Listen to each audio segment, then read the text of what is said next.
La sesión 1 incluye también lo que es parte de la historia de los caminos, y parte de ellos son los caminos romanos. Estos caminos romanos son mencionados, son citados, porque llegaron a tener un desarrollo en esta especialidad de ingeniería civil y lo vamos a poder analizar el día de hoy. De seguro muchos hemos escuchado en alguna oportunidad esa frase que dice que todos los caminos conducen a Roma, ¿no? Y es cierto, porque Roma se desarrolló de tal forma que su sistema vial era radial, el centro de todo era Roma, y a partir de ello empezaron a ramificarse diversos caminos. Miren en esta ilustración, Roma se encuentra en medio y a partir de ello se empiezan a generar toda la red vial. Esto con el fin de que Roma creciera como imperio, que sus dominios pudieran crecer, ¿no? Entonces ellos fueron especialistas en las vías porque quisieron ganar territorio y crecer como imperio, ¿no? Entonces sus caminos fueron fundamentales y estratégicos para que esto surgiera, para que el imperio romano pudiera surgir. Antes del imperio romano, estos caminos fueron simples senderos de paso, era solo de uso peatonal y no se usó mucho la intervención de la mano del hombre, más que estos caminos se usaron solamente para el uso peatonal. No existieron vehículos ni a tiro antes del Imperio Romano. Sin embargo, cuando empieza a surgir, cuando empieza a crecer el Imperio Romano, fueron los esclavos y los prisioneros quienes construyeron, fueron parte de la mano de obra para poder construir estos caminos romanos. Y este factor económico fue determinante porque no se dispuso económicamente para la mano de obra directa, ¿no? Entonces fueron los esclavos, prisioneros y soldados quienes construyeron este sistema vial. Fue Apio Claudio quien inició esta gran red vial romana y miren, 312 años antes de Cristo. Entonces, vemos la antigüedad o el surgimiento de esta especialidad de caminos y se remonta a una antigüedad muchos años antes de Cristo aún, ¿no? Y en ese entonces, en el Imperio Romano, las principales vías llevaban los nombres de los gobernantes más resaltantes de aquella época. Una de ellas, por ejemplo, se llamó la Vía Apia en reconocimiento al que empezó con la ejecución o empezar a ejecutar pues, las principales vías en el Imperio Romano, que fue Apio Claudio.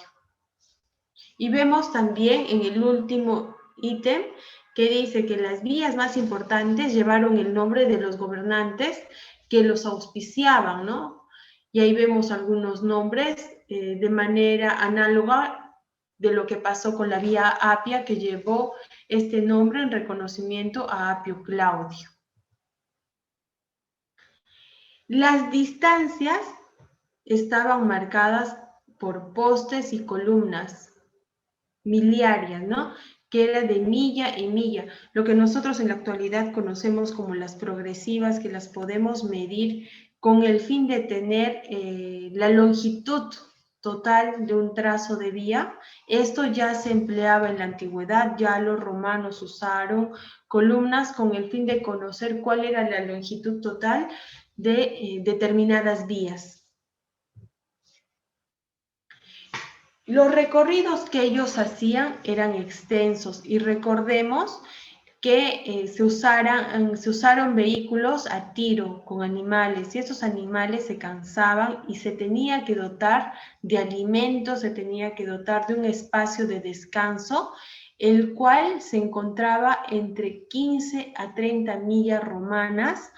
Esto eran como establos donde se podía descansar, donde los animales podían alimentarse, se podía cambiar de animales para que las personas pudieran continuar con un recorrido nuevamente. No eran máquinas, no eran vehículos motorizados, eran a tiro, eran animales quienes jalaban estos carruajes, ¿no? Entonces, se tenía que considerar este tipo de establos cada cierto tramo para dotar de energía, para hacer un espacio de reposo.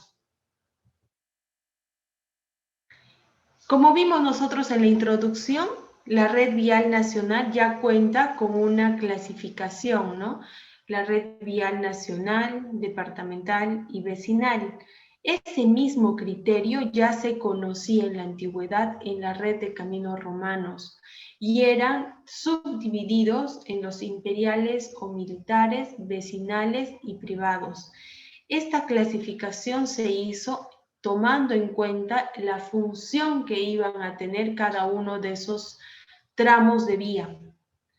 Entonces ya existía el criterio para ellos en tratar de subdividir y darle un uso, una función cada.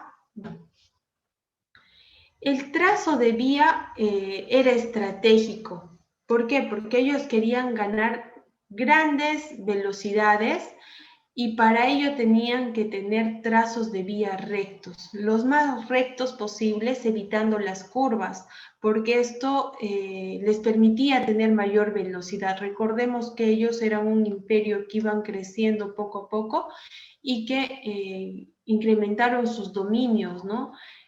Habían bastantes enfrentamientos en aquella época y por ello ellos tenían como estrategia sus caminos que tenían que ser lo más rectos posibles longitudinalmente y por ello se evitaron las curvas. En este criterio, bajo este criterio que ellos tenían, se encontraron con un problema que era el terreno, la orografía. Existían elevaciones, existían depresiones en el terreno. Entonces ellos tuvieron que considerar algunas obras de arte como son los puentes. Puentes que tuvieron, fueron imponentes, fueron de grandes luces, así como también túneles. Entonces ellos lograron grandes longitudes, valiéndose también de las obras de arte complementarias que fueron los puentes, entre otros, ¿no? Y vamos a ver uno de los puentes más resaltantes que tenemos, que es el puente Alcántara. Miren, no es una obra de arte pequeña, es una obra de arte que aún se mantiene en pie, pertenece a la vía Apia, es una de las vías principales en la red vial de caminos romanos y gana grandes luces para poder cubrir esta depresión donde existe un río, ¿no? Un curso de agua y pusieron un puente, se construyó un puente. Entonces, esa fue una de las características que tuvo la red vial de caminos romanos. Recordemos que esta red vial incluía anchos de vía de tal forma que pudieran circular los vehículos de manera rápida, ¿no? Los caminos no eran solo de uso peatonal, eran también para uso vehicular. Y acá algo resaltante, que es el dimensionamiento de la vía, porque sabemos que nosotros en la actualidad tenemos espesores determinados para lo que viene a ser la estructura de pavimento y se muestra en la parte inferior, ¿sí? Estos espesores responden a un diseño de la estructura de pavimento en la actualidad y este criterio ya se conocía en la antigüedad, ¿no? En el Imperio Romano. Ellos ya denominaron la estructura de pavimento, lógicamente con otros nombres, pero revisemos los espesores que ellos ya conocían. Entonces, este conocimiento nosotros ya lo traemos de generación en generación hasta la actualidad. De igual forma, el ancho de vía. El ancho de vía era entre 3.5 a 5 metros. Esto nos da una idea de que podrían circular dos vehículos en dos sentidos, ¿no? Teníamos una calzada con 2 carriles y de igual manera los 2,40 m que se podía considerar como la berma, ¿no? Entonces, esto es una estructura que no está muy alejada y es más, nosotros tomamos este conocimiento para los diseños en la actualidad. Claro que esto se ha ido perfeccionando con el paso del tiempo, pero ya se conocía esto en la época romana. Si nosotros vemos la parte central de esta vía, nos vamos a poder percatar que se encuentra ligeramente más elevada que los laterales. Y es que este conocimiento de lo que nosotros ahora denominamos bombeo de la calzada ya se conocía también. Ya se sabía que el agua era el principal agente destructor de la estructura del pavimento. Entonces, ellos buscaron también evacuar el agua de lluvia de manera inmediata hacia los canales que existían en la parte lateral de la vía. También se conoce que se debía de cubrir o considerar una estructura final de tal forma que fuera impermeable y conservara la estructura inferior del pavimento. Ellos pusieron piedras tratando de cubrir la superficie de la calzada, ¿no? De rodadura. Entonces, nosotros en la actualidad esto ya lo hemos reemplazado por algunos tipos de pavimento flexible o rígido, pero todo bajo el mismo criterio de conservar la estructura del pavimento, evitar la infiltración de agua de lluvia y evacuar también con el bombeo hacia las partes laterales, impidiendo que se pueda ingresar a la parte inferior, ¿no? Y deteriorar la estructura del pavimento. Esto ya se conocía en la antigüedad.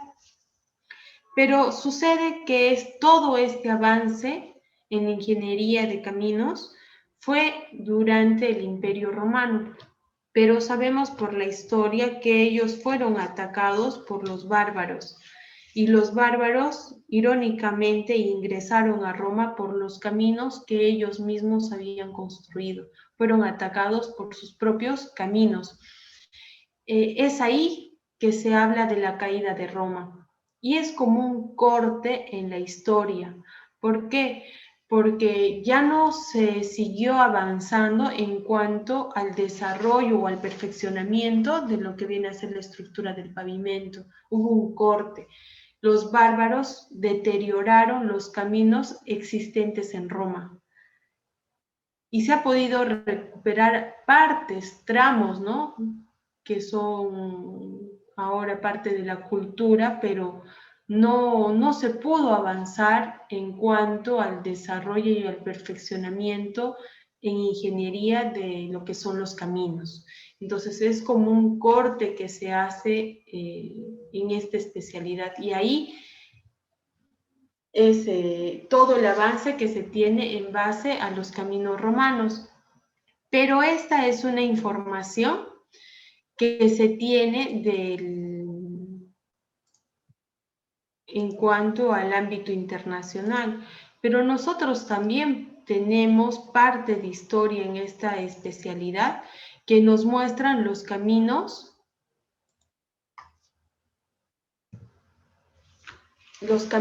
inca, ¿no? Estos caminos inca también son resaltantes porque son parte de nuestra historia, nuestra cultura, y al igual que Roma, existió un antes, durante y un después del Imperio Romano. Lo mismo sucede con los incas. Antes de los incas, solamente se usaban estos caminos para poder intercambiar alimentos, el trueque, ¿no? Se cambiaban alimentos y las personas desde entonces podían recorrer estos senderos solamente de uso peatonal. Esto se puede verificar en los caminos o en los trazos que se ven en Caral, por ejemplo, antes de los incas. Durante el incanato se construye el Gran Camino, el Capajñán, por sus su terminología en quechua, Capac es grande y ñan es camino. Entonces, este Capac-ñan no solamente estuvo en Perú, comenzó en Colombia y recorrió de forma longitudinal todo nuestro país hasta llegar hasta Argentina. Entonces, imaginemos la extensión que tuvo este gran camino en la época del incanato. A diferencia de Roma, que era radial, este sistema vial fue longitudinal. Cruzó longitudinalmente desde Colombia, Ecuador, Perú, Chile, Argentina. Es un gran camino. Ellos usaron esta red vial que unía los principales centros poblados de la zona. A diferencia de las obras de arte que se contemplaron en el sistema vial romano, que eran para vehículos, en el incanato estas obras de arte fueron de uso peatonal. No existió el vehículo en el incanato, solamente fue de uso peatonal, y eso nos puede mostrar, por ejemplo, el ancho que tuvo este puente que se ubica en Canas. Es un puente de 33 metros de longitud y su característica es que es tejido de paja. De ahí su nombre de Queshuachaca. Nuevamente, ¿no? Chaca significa puente y Quechua, que es paja, puente de paja, ¿no? El Queshuachaca. Este Queshuachaca se ubica sobre el río Apurímac y únicamente fue de uso peatonal. Miremos un poco lo que es el ancho, ¿no?, de este puente y cómo ellos podían pasar estas depresiones del río Apurímac en este caso. Este puente en la actualidad es tejido cada año durante 3 días y es todo un ritual en esta provincia. Entonces, son 1000 comuneros quienes tejen actualmente este puente y si nosotros visitamos esta zona, de seguro podríamos vivir esta experiencia de cruzar este puente a más de 100 metros con una longitud de 33 metros para poder cruzar este puente, ya que en la actualidad aún se mantiene y conservamos esa técnica. En el incanato se resaltó lo que es la cosmovisión andina. Ellos respetaron mucho lo que es la naturaleza. Ellos tuvieron como apus a los cerros, al sol, la lluvia. Entonces, para ellos era importante conservar la naturaleza.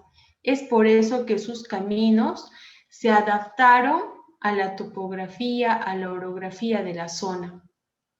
Se tuvo que conservar. Y de igual manera, en lo que son las obras de arte, sabemos que los incas fueron especialistas en lo que es canales, riegos, todo lo que es la especialidad hidráulica. Tenemos, por ejemplo, un laboratorio en Tipón, en Cusco, que es muy visitado en la actualidad. Es un laboratorio existente que aún se estudia y se puede conocer lo que son los canales, ¿no? Ahí nosotros podríamos revisar lo que son los canales y fueron especialistas, ¿no? Igual en estructuras, lo que es Machu Picchu. Machu Picchu aún se mantiene en pie después de tantos años y soportando sismos que se pudieron presentar en la zona. Entonces, son cosas resaltantes e importantes. Sin embargo, también la época del incanato tuvo un corte porque fuimos conquistados por los españoles y de manera análoga con los romanos fuimos conquistados o los españoles ingresaron a nuestro territorio por los caminos que existían y fueron construidos por los incas. Pero ellos vinieron con animales que no eran de la zona y deterioraron lo que fueron los caminos. Y después de los incas, nosotros ya hubo un corte, ¿no?, en nuestro país. Muchos años después, en el mandato de nuestro presidente Augusto B. Leguía, miren el año en 1908, aparece por primera vez o se tuvo por primera vez un vehículo motorizado en nuestro país. Fue el primer vehículo que nosotros tuvimos a nivel nacional, que fue en el año 1908. Y fue años después, en el mandato de Benavides, en el año de 1914, que se construye la Panamericana. Y veíamos que la Panamericana era una de las vías con mayor demanda vehicular, volumen de tránsito mayor en la actualidad. Y esta vía se empieza a construir en el año de 1914. ¿Sí? Esto como parte de nuestra historia.